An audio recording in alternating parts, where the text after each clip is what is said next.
नमस्कार, स्वागत है आपका। एएमवी नेटवर्क देख रहे हैं आप और मैं हूं आपके साथ लता। नई संसद में आज आम चुनाव से पहले मोदी सरकार 2.0 का आखिरी बजट जो है पेश किया गया। वित्त मंत्री निर्मला सीतारमण ने अपने कार्यकाल का छठा बजट ये पेश किया है। बजट में महिलाओं, युवाओं और किसानों से जुड़ी वेलफेयर स्कीम के लिए फंड जारी किया गया। आपको बता दें कि अंतरिम बजट में इनकम टैक्स के स्लैब में कोई बदलाव नहीं किया गया है। हालांकि रेलवे से लेकर अन्य सेक्टर में प्रोजेक्ट को लेकर सरकार ने अपना विजन रखा। वित्त मंत्री ने कहा कि स्टार्टअप के लिए टैक्स छूट 1 साल के लिए बढ़ा दी गई है। लखपति दीदी योजना को विस्तारित किया जाएगा। राज्यों को ब्याज मुक्त कर्ज जो है योजना इसकी जारी रहेगी। 3 नए रेल कॉरिडोर बनाए जाएंगे। आपको बता दें कि इंफ्रास्ट्रक्चर पर 11% ज्यादा खर्च किया जाएगा। ये भी आज बात कही गई बजट के दौरान। इसके अलावा रक्षा खर्च 11.1% बढ़ाया गया है। ये जीडीपी का 3.4% होगा। राजकोषीय घाटा 5.1% रहने का अनुमान है। तो वहीं आशा बहनों को भी आयुष्मान योजना का लाभ दिया जाएगा। तिलहन के अनुसंधान को बढ़ावा दिया जाएगा। हर महीने 300 यूनिट बिजली फ्री दी जाएगी। तो वहीं इलेक्ट्रिक वाहनों को भी बढ़ावा दिया जाएगा। 50 साल के लिए 1 लाख करोड़ के ब्याज मुक्त जो है लोन दिया जाएगा।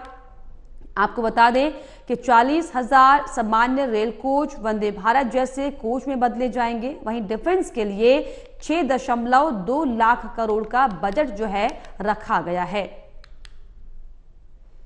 तो महिलाएं, किसान, युवाओं पर खासा फोकस जो है इस बजट में खासतौर पर किया गया है, जिसमें कई बड़ी बातें आज जो है वित्त मंत्री निर्मला सीतारमण ने कही, जिसमें साफ तौर पर हर महीने 300 यूनिट जो है बिजली मुफ्त में दी जाएगी। तो वहीं इलेक्ट्रिक वाहनों को जो है बढ़ावा इसको दिया जाएगा। इसके अलावा 50 साल के लिए 1 लाख करोड़ के ब्याज मुक्त लोन दिए जाने की भी बात जो है साफ तौर पर कही गई है। तो कई बड़े ऐलान साफ तौर पर आज किए गए हैं। ऐसे में हालांकि कितना बजट ये आम जन के लिए लाभकारी होगा ये जनता बताएगी।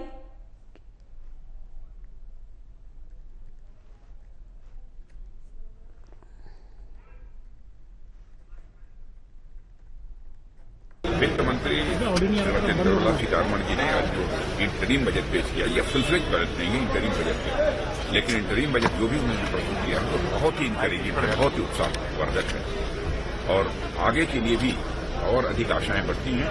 और भारत की इकॉनमी की साइज जितनी इस समय इसमें पूरी तरह से मैं आश्वस्त हूं। इस इंटरिम बजट के कारण जो भी इंडिकेशन इस बजट से मिले हैं कि हमारी इकॉनमी जो आज दुनिया की 5 कंट्रीज में है, उसकी साइज बढ़कर 2027 तक मोर देन $5 ट्रिलियन जाएगी और 2030 आते आते मोर देन $7 ट्रिलियन तक।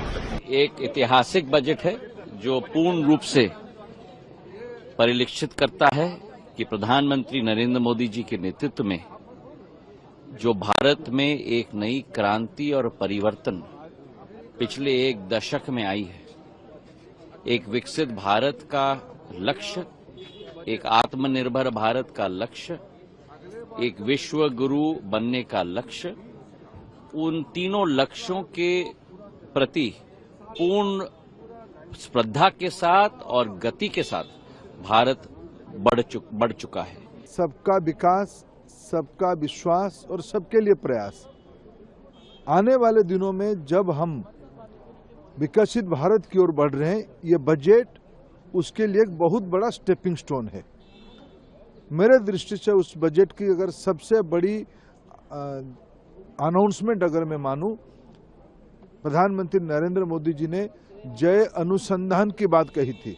सिर्फ कहे नहीं, उसको क्रियान्वयन करने के लिए आज बजट में 1 लाख करोड़ रुपया की एक कॉर्पस फंड की अनाउंस किया गया।